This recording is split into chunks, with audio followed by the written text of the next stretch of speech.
Buenas noches, estimados y estimadas estudiantes. Aquí les adjunto el video de la unidad 3 que comprende los capítulos 10, 11 y 12 de la asignatura 283 del curso de Mercados Financieros Internacionales. En este curso, en esta unidad, vamos a ver temas como ofertas de capital accionario y monitoreo del inversionista. En el primer capítulo, en el capítulo 10, los objetivos son describir el mercado de capital accionario privado, describir la participación del inversionista en los mercados de capital accionario, describir el proceso de las ofertas públicas iniciales, describir el proceso de ofertas secundarias, explicar cómo se usa el mercado de capital accionario para monitorear y controlar empresas y describir la globalización de los mercados de capital accionario. Con respecto al mercado de capital accionario, hay algunos puntos importantes que vamos a ver en esta presentación, que es un resumen de estos capítulos. Como uno de los temas fundamentales o ideas principales, el mercado de capital accionario permite a las empresas financiarse a largo plazo mediante emisión de acciones. Como ustedes conocen, también existe la posibilidad de que las empresas se financien mediante emisión de deuda, pero ya de eso estamos hablando de bonos, que vimos algo en la unidad 2, y en este caso es la emisión de acciones para financiamiento de largo plazo.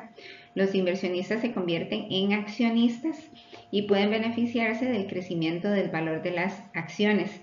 ¿Cómo sucede esto? Con el crecimiento del valor de la empresa.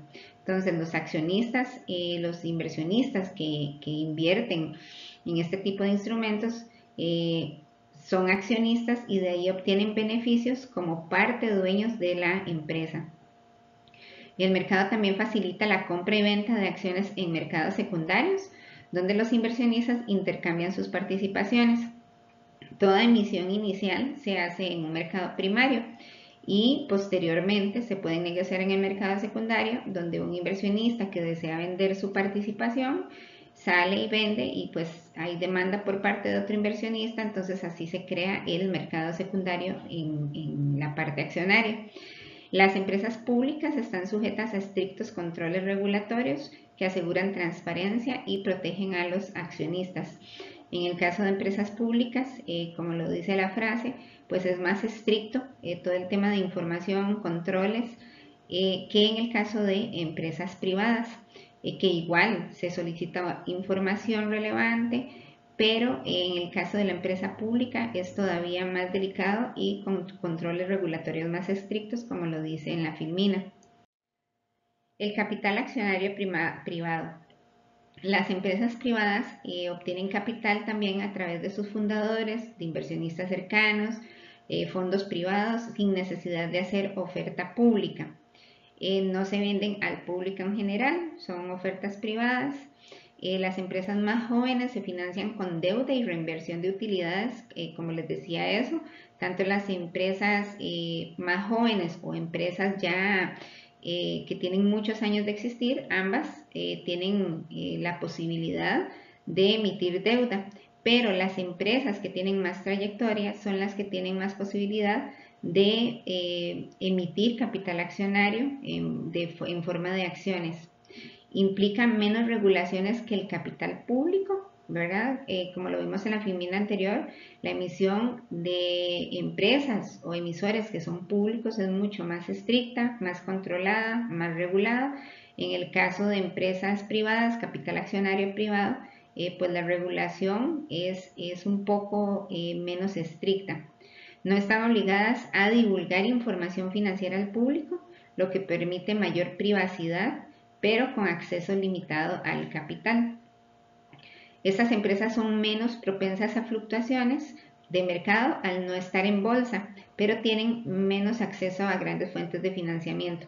Entonces, las empresas que hacen emisión pública, pues tienen esa opción de ir al mercado secundario porque cotizan en la bolsa. Sin embargo, las empresas de capital accionario privado, al no estar en bolsa, pues no sufren de fluctuaciones en su precio, en el precio de la acción, pero tienen la desventaja de que son menos líquidas, ¿verdad? Y la empresa en sí tiene menos acceso a las fuentes de financiamiento. ¿Qué son los fondos de capital de riesgo? Son conocidos por sus siglas en inglés como Venture Capital. Los fondos de capital de riesgo son de financiamiento de largo plazo y lo utilizan las empresas para expansión. El riesgo es mayor porque, como bien lo dice su nombre, es un fondo de capital de riesgo, pero al ser su riesgo mayor, pues tienen un mayor potencial para generar rentabilidad o altos retornos. El capital de riesgo es una forma de inversión en empresas jóvenes o emergentes con alto potencial de crecimiento, que además tienen alto riesgo. Al ser empresas, como lo dice la frase, más jóvenes, con menos historia, pues siempre el inversionista que invierte en este tipo de instrumentos deben de saber el riesgo que conlleva esto, ¿verdad? Pero por eso se pide, solicitan una prima por ese riesgo que están asumiendo y lo que se convierte, digamos, en altos retornos o rentabilidades más altas. Los inversionistas buscan apoyar a las empresas durante sus etapas tempranas con expectativas de altos retornos si la empresa tiene éxito. El capital de riesgo es vital para la innovación, ya que ofrece el financiamiento a empresas que no pueden acceder fácilmente a mercados públicos de capital. ¿Por qué? Porque son empresas más pequeñas, más jóvenes, con menos historia, que no cumplen con los requisitos para ir a los mercados públicos, a ofertas públicas, y entonces, mediante este tipo de financiamiento privado, logran sacar sus planes de expansión de manera exitosa. Ejemplos famosos que se dieron en ese momento de fondos de capital de riesgo están Apple, Microsoft, que recibieron capital de riesgo en sus primeras emisiones. Actualmente, de hecho, este tema de fondos de capital de riesgo se ha vuelto más de moda, digámoslo así, en los mercados. Se ven muchísimos fondos importantes de afuera en mercado internacional ofreciendo productos de capital de riesgos, este tipo de fondos. Y al inversionista, siempre que se le explique bien cómo están compuestos, qué empresas están detrás, depende del tipo de inversionista y esto es muy importante. Debe ser un inversionista con un perfil agresivo, un inversionista que conozca muy bien el mercado. Una parte de su portafolio lo invierten en este tipo de fondos de capital de riesgo. No se recomienda invertir un porcentaje muy alto de su portafolio y mucho menos todo su portafolio en este tipo de fondos porque, como ya lo vimos, tienen un riesgo asociado. Y acá, digamos, siempre tocamos muy claro el tema de diversificación. Un porcentaje pequeño del portafolio sí se puede invertir en este tipo de fondos, como les dije ahora, respetando el perfil del cliente, que para este tipo de productos tiene que ser un perfil de cliente agresivo, que conoce muy bien el mercado, que conoce muy bien los productos y que entiende los riesgos a los cuales se está asumiendo al hacer este tipo de inversiones. Los fondos de capital privado están conformados por inversionistas institucionales que adquieren acciones en empresas no cotizadas en bolsa. Estos fondos generalmente toman un control más activo sobre la gestión de las empresas, buscando mejorar la rentabilidad antes de venderlas o llevarlas al mercado público. Los fondos privados son conocidos por hacer adquisiciones apalancadas y aplicar reestructuraciones internas. Esas inversiones requieren compromiso de largo plazo, pero se ofrecen potenciales retornos si las mejoras en la empresa son exitosas. El capital accionario público. Cuando una empresa se vuelve público, emite capital accionario en el mercado primario a cambio de efectivo. Las acciones que emite la empresa son un certificado que representa la propiedad parcial de la misma. Los propietarios de las acciones pueden beneficiarse del crecimiento del valor de la empresa y por lo tanto tienen más que ganar que los acreedores. Los mercados de valores son como otros mercados financieros en cuanto a que vinculan las unidades de superávit de fondos con las unidades de déficit o que necesitan fondos. Entonces acá es la empresa que necesita recursos, que necesita financiarse, tanto vía acciones, mercado accionario, como lo estamos viendo, o vía deuda, y el cliente o el inversionista que tiene recursos, que tiene superávit de fondos y desea invertir en ese tipo de instrumentos. Además del mercado primario que facilita nuevo financiamiento para las corporaciones, existe también un mercado secundario que les permite a los inversionistas vender las acciones que habían comprado a otros inversionistas deseosos de comprarlas. Capital accionario público, propiedad y derechos de voto. La propiedad de las acciones comunes confiere a los accionistas varios derechos no accesibles a otras personas. Por lo general, solo los propietarios de acciones comunes tienen derecho al voto en ciertos asuntos claves concernientes a la empresa, como la elección del consejo de administración, la autorización para la emisión de nuevos certificados de acciones comunes u ordinarias, la aprobación de reformas a los estatutos corporativos y la adopción de los reglamentos. Las acciones preferentes, que son otro tipo de instrumento, representan un interés de participación en una empresa que por lo general no tiene derechos importantes de voto. En teoría, las acciones preferentes comparten la propiedad de la empresa con los accionistas comunes y por lo tanto reciben una compensación solo cuando se han generado utilidades. Esta compensación que dan las acciones preferentes se llaman dividendos. Acá les dejamos una tabla de los inversionistas, cómo se pueden clasificar los inversionistas individuales o institucionales. Las ofertas públicas iniciales, o por sus siglas OPI. Una oferta pública inicial es el primer ofrecimiento de acciones de una empresa al público en general. Por lo general inicia con un monto de 50 millones de dólares y por eso en las filminas anteriores comentaba que cuando una empresa es muy pequeña o es muy joven, pues no tiene el acceso para ir a bolsa a emitir acciones, entonces lo hace mediante fondos de capital privado o fondos de capital de riesgo.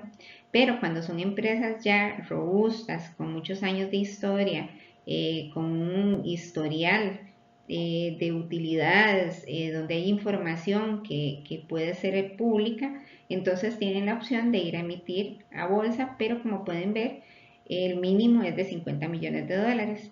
Permite a la empresa acceder a grandes cantidades de capital para financiar expansión, pagar deudas o realizar adquisiciones. El proceso de una oferta pública inicial involucra regulaciones estrictas, la creación de un prospecto financiero y la valoración de la empresa.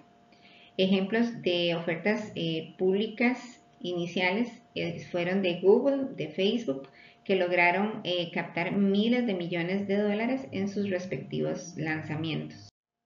El proceso de una oferta pública inicial, el proceso comienza con la contratación de bancos de inversión que guían a la empresa en la preparación del prospecto y la evaluación financiera. El prospecto debe de ser aprobado por las autoridades regulatorias y proporciona la información detallada sobre la salud financiera de la empresa. Se llevan a cabo roadshows para atraer los inversionistas y asegurar el interés del mercado antes de la oferta.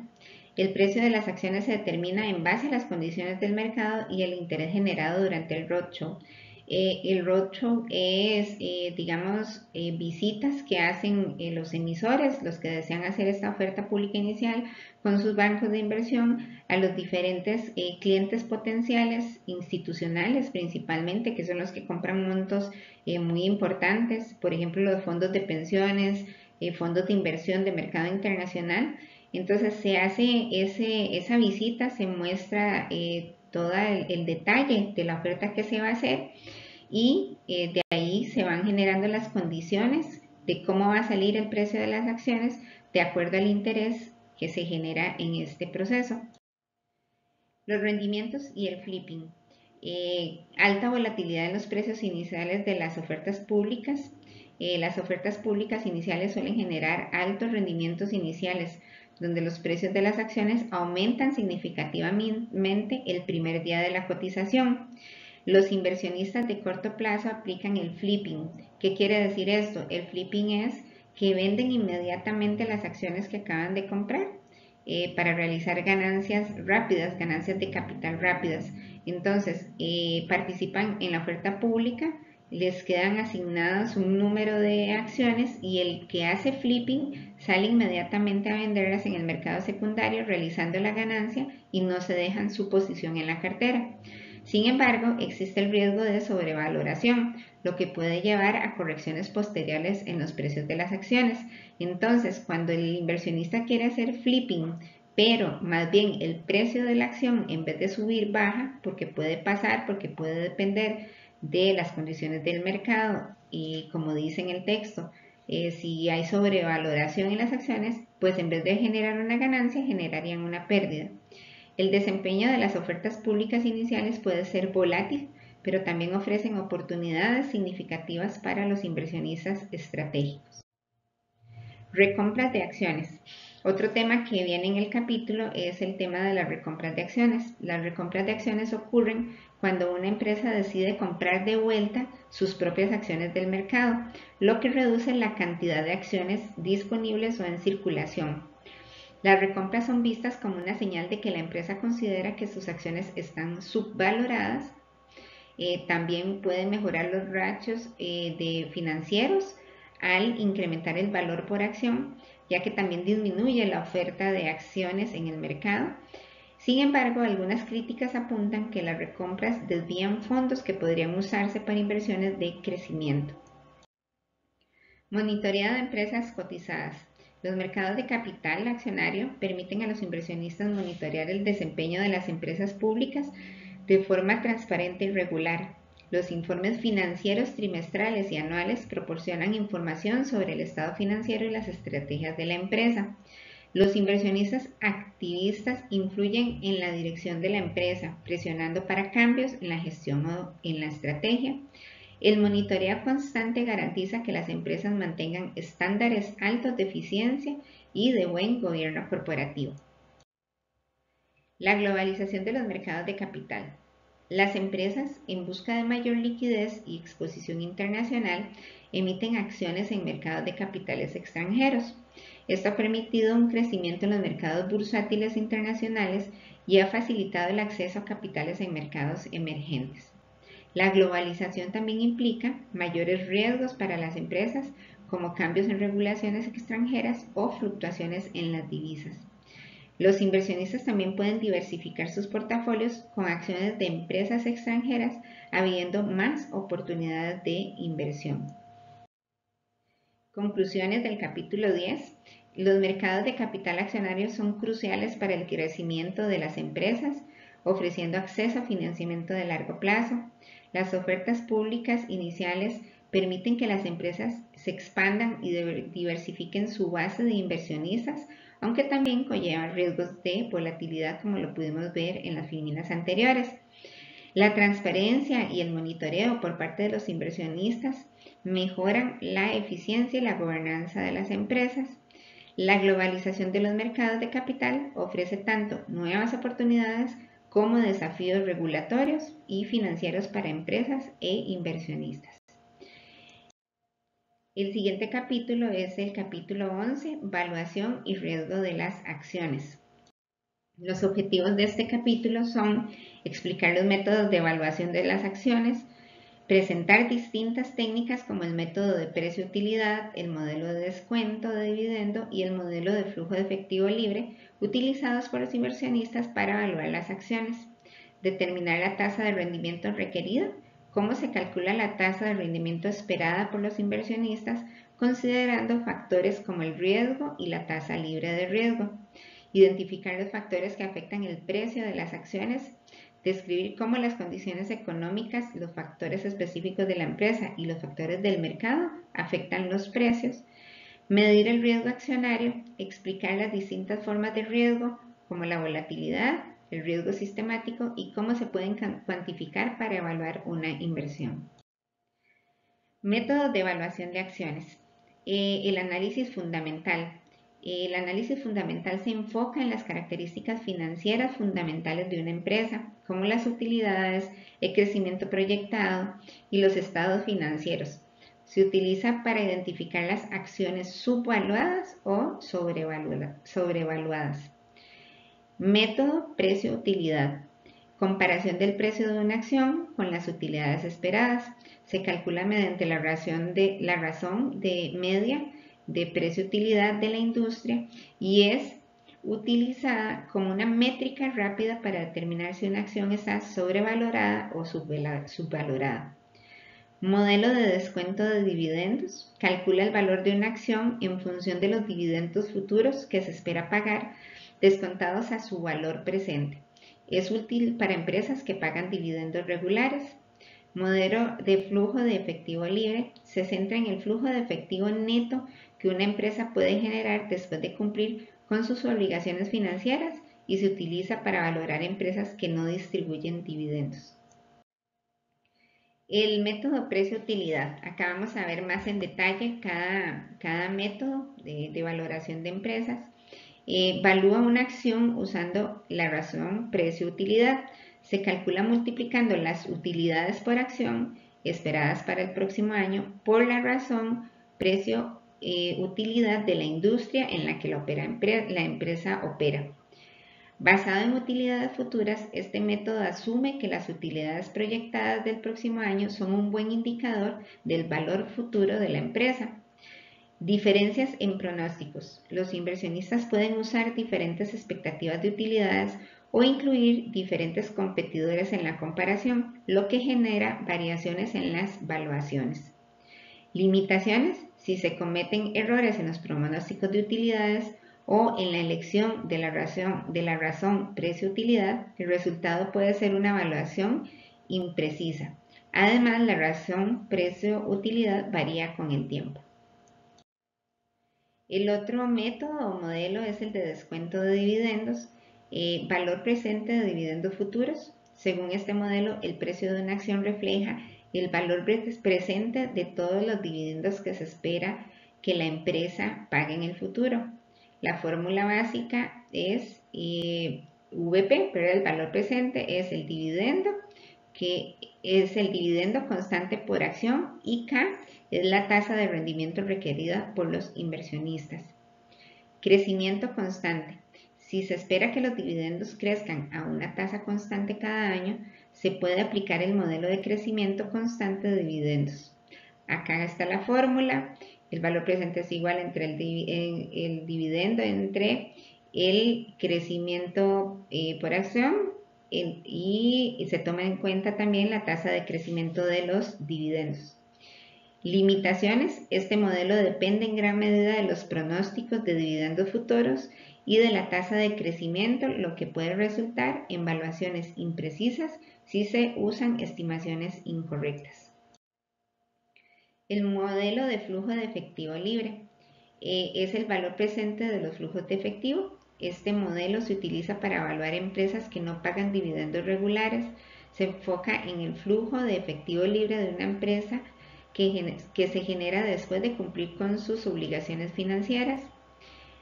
Con respecto al cálculo, los flujos de efectivo se descuentan usando una tasa de descuento que refleja el riesgo de la empresa. Determinación del valor de la empresa. Una vez calculado el flujo de efectivo libre total, se resta cualquier obligación financiera, como la deuda, por ejemplo, y se obtiene el valor neto de la empresa. La limitación de este modelo o método es difícil obtener estimaciones precisas de los flujos de efectivo futuros y la flexibilidad en las reglas contables pueden complicar las proyecciones. La tasa de rendimiento requerida. La tasa libre de riesgo más prima de riesgo. Los inversionistas requieren una tasa de rendimiento que compense el riesgo de la inversión, sumando una prima de riesgo sobre la tasa libre de riesgo. Recordemos que en la unidad anterior vimos que la tasa libre de riesgo siempre nos la da el rendimiento de los bonos del Tesoro de Estados Unidos, que son considerados como el activo libre de riesgo. El modelo KPM se utiliza en la asignación de precios de activos de capital, eso significa sus iniciales, para calcular la tasa de rendimiento requerida. La fórmula básica queda acá en la presentación, donde B mide la sensibilidad de la acción al riesgo sistemático.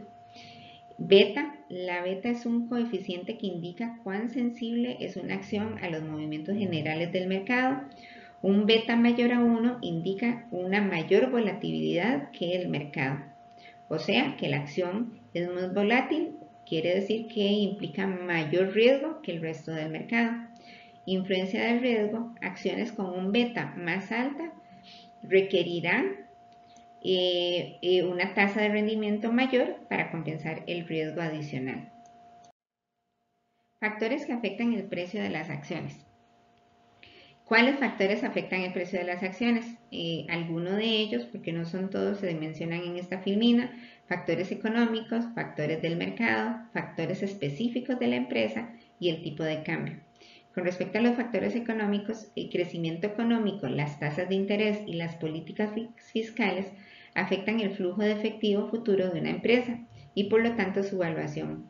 Un crecimiento económico positivo tiende a aumentar los precios de las acciones. Factores de mercado. El sentimiento de los inversionistas, optimismo o pesimismo y fenómenos como efecto enero influyen en los precios de las acciones. El efecto enero se refiere a la tendencia de que las acciones pequeñas experimentan rendimientos más altos en enero. Esto lo vimos, como ustedes pueden recordar, en el foro de discusión de la unidad 2. Factores específicos de la empresa. Cambios en las políticas de dividendos, utilidades reportadas, adquisiciones y ventas de activos pueden influir directamente en el precio de las acciones.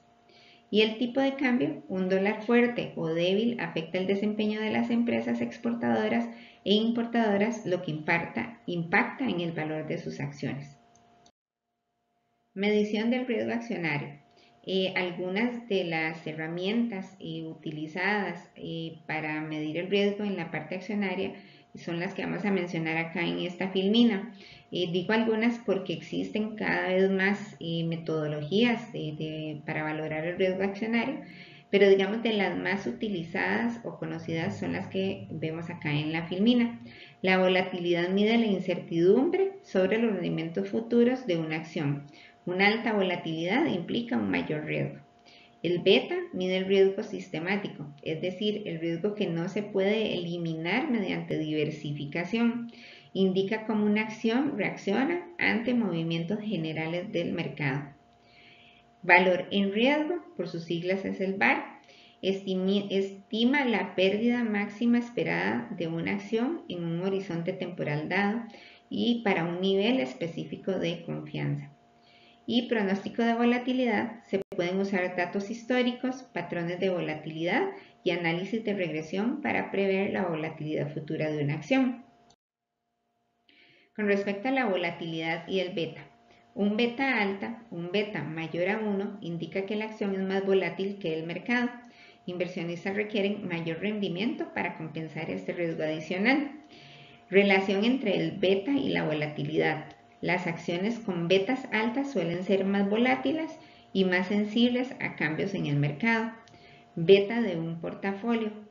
El beta de un portafolio es el promedio ponderado de las betas de las acciones individuales que lo componen. Relación riesgo-rendimiento. Según la teoría financiera, los inversionistas deben de recibir una compensación por asumir más riesgo, lo que refleja en una mayor tasa de rendimiento esperada para los activos con mayor beta. El valor en riesgo era una metodología, de hecho, que antes acá en Costa Rica la exigía la SUGEF a las entidades financieras y ya ahora entiendo que no todas se miden por el valor en riesgo, no todas lo utilizan, pero sigue siendo una herramienta utilizada por algunos clientes emisores y es la pérdida máxima esperada. El valor en riesgo mide la pérdida máxima esperada en un horizonte temporal, por ejemplo, un día con un nivel de confianza dado, por ejemplo, el 95%. Datos históricos. ¿Cómo se conforma o cómo se hace o se calcula el valor en riesgo de un portafolio? Los datos históricos son la base, se puede utilizar datos de precios anteriores para estimar el valor en riesgo. Este método se basa en la suposición de que los patrones históricos de precios se mantendrán. Métodos basados en desviación estándar. Se pueden usar medidas estadísticas como la desviación estándar para estimar el valor en riesgo. Y limitaciones, los datos históricos no siempre reflejan las condiciones futuras, lo que puede llevar a una subestimación del riesgo. Índice de desempeño ajustado por riesgo. Acá se mencionan algunos de los índices que se utilizan para medir el tema del riesgo. Está el índice de Sharpe, mide el rendimiento ajustado por volatilidad. Cuanto mayor sea el índice de Sharpe, mejor es la relación rendimiento-riesgo. El índice de Treynor, similar al índice de Sharpe, pero ajusta el rendimiento por la beta, que es el riesgo sistemático, en lugar de una volatilidad total. Comparación de acciones. Estos índices permiten a los inversionistas comparar el desempeño de acciones con diferentes niveles de riesgo. Evaluación del riesgo. Inversionistas prefieren activos con altos índices Sharpe o Treynor, ya que indican un mejor rendimiento ajustado por riesgo. Eficiencia del mercado secundario. Eficiencia débil. En este nivel de eficiencia los precios de las acciones reflejan toda la información pasada disponible. El análisis técnico no tiene valor en este tipo de mercado. Eficiencia semifuerte. Los precios reflejan toda la información pública disponible, por lo que ni el análisis técnico ni el fundamental son efectivos. Eficiencia fuerte. En el nivel más alto de eficiencia, los precios reflejan incluso la información privada, lo que haría que cualquier forma de análisis sea útil. Y las implicaciones: en un mercado eficiente, los precios de las acciones siempre representan su valor justo y no es posible obtener ganancias extraordinarias de forma consistente. Ahora vamos a entrar al capítulo 12, que es el tercero que compone esta unidad, y su nombre es Microestructura y Estrategias del Mercado. Los objetivos de este capítulo: describir los tipos comunes de transacciones bursátiles, explicar cómo se realizan las transacciones bursátiles, describir la regulación de las transacciones bursátiles y reducción de barreras en transacciones internacionales. Transacciones comunes en el mercado de valores. ¿Cómo se negocia en el mercado de valores todo el tema accionario? Uno, cuando tiene acceso a una plataforma que es donde se ejecuta todo el tema de mercado accionario, ETFs, acciones, hay una forma o una manera que el sistema les permite poner órdenes a mercado. ¿Qué quiere decir eso? Instrucciones para comprar o vender una acción al mejor precio disponible en el mercado. Estas órdenes se ejecutan casi de inmediato y son comunes cuando la velocidad de ejecución es más importante que el precio exacto. Otro tipo de órdenes son órdenes limitadas o limit order, como se dice en inglés, y es muy utilizada afuera el término. Instrucciones para comprar o vender una acción a un precio específico o mejor. Estas órdenes permiten a los inversionistas controlar el precio de ejecución, pero no garantizan que la operación se ejecute si el precio no alcanza el nivel establecido. Orden de paro de pérdidas, o son conocidas en el mercado como stop limit. Este tipo de orden se utiliza para minimizar pérdidas. Una vez que el precio de la acción cae por debajo de un umbral predefinido, la acción se convierte en una orden a mercado y se ejecuta con el mejor precio posible. Esto es una estrategia para minimizar, digamos, pérdidas futuras. Y órdenes de compra con precio tope se ejecutan solo si el precio de una acción cae a un nivel predefinido, permitiendo a los inversionistas aprovechar las oportunidades en que hay constantemente en el mercado. Márgenes en las transacciones. Compra de acciones con fondos prestados. El uso de margen permite a los inversionistas apalancar su capital, comprando más acciones de las que podrían comprar solamente con su dinero, y más bien recurren a la figura de apalancamiento. Esto puede amplificar las ganancias, pero también aumenta el riesgo de pérdidas. Requisitos de margen. La mayoría de las transacciones con margen requieren que el inversionista financie al menos 50% de la transacción, mientras que el resto es proporcionado por un broker. Margen de mantenimiento. El porcentaje mínimo de capital que el inversionista debe mantener en su cuenta para evitar un margin call donde el broker exige más fondos para cubrir las posibles pérdidas. El riesgo de este tema de márgenes en las transacciones es que aunque el apalancamiento a través del margen puede aumentar el potencial de ganancias, también incrementa las pérdidas si las acciones pierden valor, ya que el inversionista debe devolver el préstamo incluso si el valor de las acciones se cae. Las ventas en corto. Las ventas en corto son instrumentos utilizados en mercado internacional. Acá en Costa Rica no está la figura de ventas en corto. En este caso estamos hablando de acciones, venta de acciones que no poseen. Los inversionistas piden prestadas acciones con la expectativa de que el precio caerá, permitiendo venderlas a un precio más alto y luego recomprarlas a un precio más bajo. Beneficio potencial. La ganancia proviene de la diferencia entre el precio de venta original y el precio de compra, menos los costos de operación. Riesgo. Si el precio de las acciones sube en lugar de bajar, el inversionista podría enfrentar pérdidas potencialmente ilimitadas, ya que no hay un límite superior para el precio de la acción.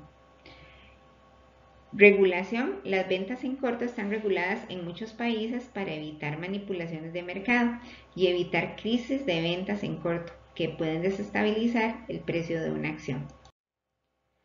Funcionamiento de las transacciones bursátiles. Brokers de piso son intermediarios que reciben órdenes de compra o venta de sus clientes y las ejecutan en el mercado. En muchos mercados modernos los brokers operan electrónicamente, pero en algunos casos todavía hay operadores físicos en el piso de la bolsa. Formadores de precio, también se les llama creadores de mercado aquí en Costa Rica. Son empresas o individuos que están dispuestos a comprar y vender constantemente un valor para proporcionarle mayor liquidez al mercado.